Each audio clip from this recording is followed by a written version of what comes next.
If one thinks about manipulation and controlling a person's mind, it needs to be realized that the manipulation is to take the person away from their natural path.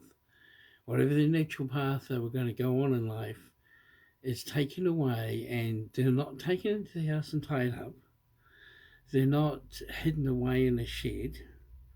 They're not sexually abused and raped in a corner. They are mentally convinced, their mind is manipulated to believe that the situation that they're in is the best situation that they should be in, when in reality it's the absolute opposite. And when a person is in this manipulated state, uh, from a narcissist, trying to convince them that what they've come to believe is happiness isn't happiness, it's very, very hard to do. It's like the child growing up in the gang family. There's drugs, there's alcohol, there's wife beating, there's children abuse, and yet you'll find a lot of the children from such a family, when they become adults, they become gang members themselves, or they support it, and they rave on about the bros and the family, and it's manipulation. That is manipulation. That's just growing up in it. So if you can see, when people grow up in a toxic, dysfunctional, immature family, when they become adults, they support it because they haven't grown properly. They haven't matured. You get a person who's mentally unstable, immature, insecure, maybe frightened and scared, and you increase their fears. You can take that person's mind and then kind of like regrow it into a situation where a bad situation for that person, captivity, appears and seems to be heaven on earth. And they will actively, willingly have sex with bad people and believe it's good.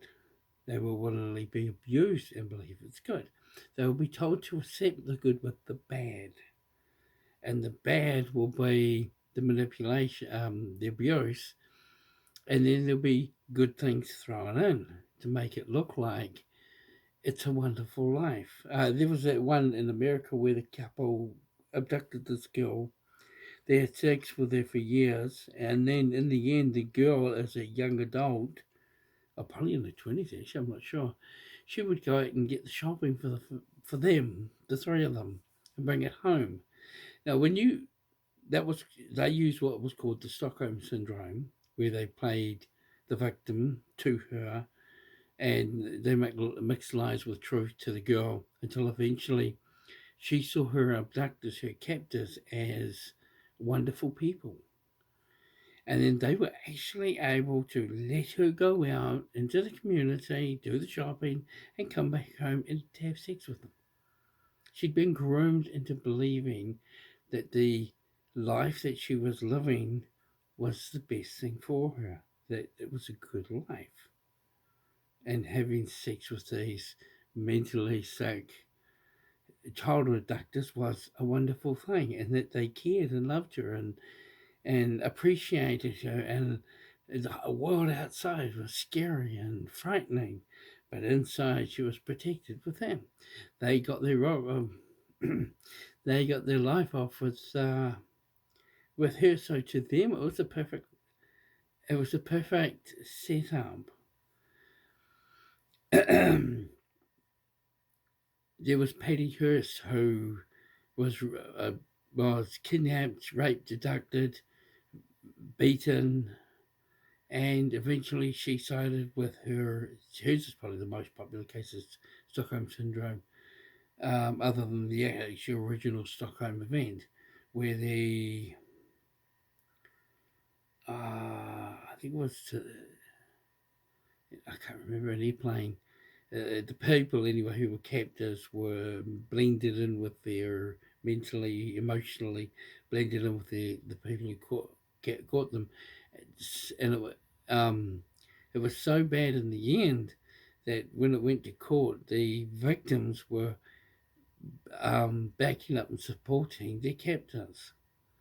And so I'm not sure about Hitler, but I've forever been amazed how he convinced a nation of millions of people to go to another nation and kill and slaughter innocent people. And and then he wanted to wipe out the Jews, and the German people knew about it, and they supported that. And I saw a video recently on the internet where the guy said, like 7, 8 years after Hitler was dead, after the Second World War, he absolutely adored Hitler, even after Germany had been destroyed. And I haven't heard a lot of Hitler's speeches, but I wonder how much of the Stockholm syndrome, along with his motivation, he was known as, first of all, that. I wonder how much of the Stockholm syndrome he used. He was a very crafty, sneaky, horrible person. Anyway, so the whole object is to take your mind and the life that you are living now and create a new life that you will be happy believing that it's a good life when it's the total opposite of the life you were born to have. And in that captivity, you learn as time goes by to enjoy that captivity and believe that it's the right thing for you. And if the people caught put you in captivity for sex or for someone to dominate or whatever, then you go into it. You get taught to believe in like sexual domination, abuse, immoral, indecent, and sexual behavior, and you think it's a good thing because that's what they've groomed you to believe. So today, they don't need chains. They don't need to take you in the house and lock you in the basement. They don't need to tie you to a pole and sexually abuse you for years. Now they use the mind, and they use fear, motivation, and Stockholm syndrome, gaslighting, drugs, hypnotism, and all these things are put together to create a belief in the victim that everything's fine. They're living a good life. There are parts of it they might not be too happy with, but because all their borders have been taken down, their views on the bad things have become good. In Pompeii, it was so bad that the whole entire community, the whole entire town city was doing extreme sexual immorality, having sex with animals, everything. And it was so absolutely bad that everyone supported it. And I read in one article, everyone was pedophiles. And if you did not have a child lover sex toy, you were seen as weird. That you had some kind of mental issue because you weren't having sex with a child. When Pompeii was wiped out by the volcano, um, when people found out what they were like afterwards, they were so relieved it was wiped out. A traveller, Pompeii had been forgotten in history, and years, I'm not sure how long afterwards, someone went walking through there and actually saw the engravings on the walls, the pornography, having animal sex, children, and everything.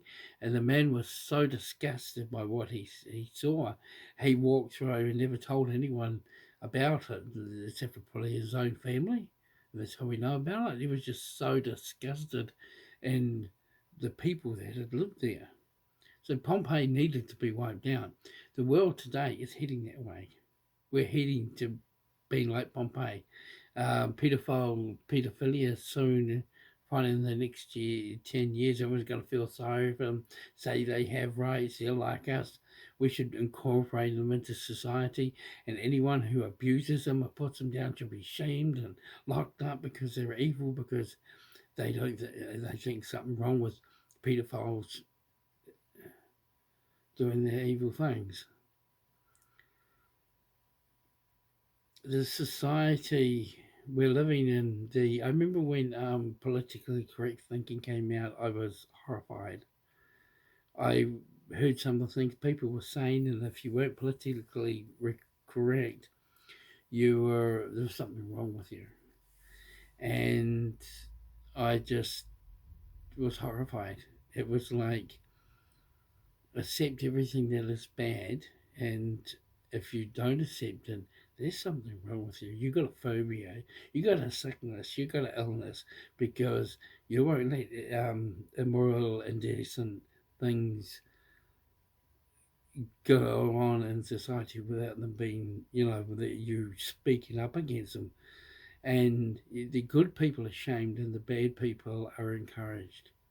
And a lot of the people that grow up to do these bad things are but groomed into it.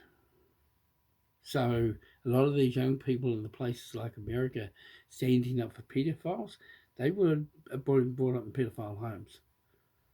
And it's like the triangle. When you have pedophile rings, it gets wider and wider at the bottom. And then one day, when it comes to voting, a pedophile president will be in America. And when that pedophile president gets in, or a pedophile sympathy president, all hell will break loose. You know, and I mean in the sense where it'll be made legal and poor children will become victims and they'll be groomed to accept and like that lifestyle. Oh, and don't think bad of yourself because you're in such a home or that you've been sucked in by such a thing. Look at what's happening everywhere. People are being told to accept the baddest things, and society is going downhill really fast.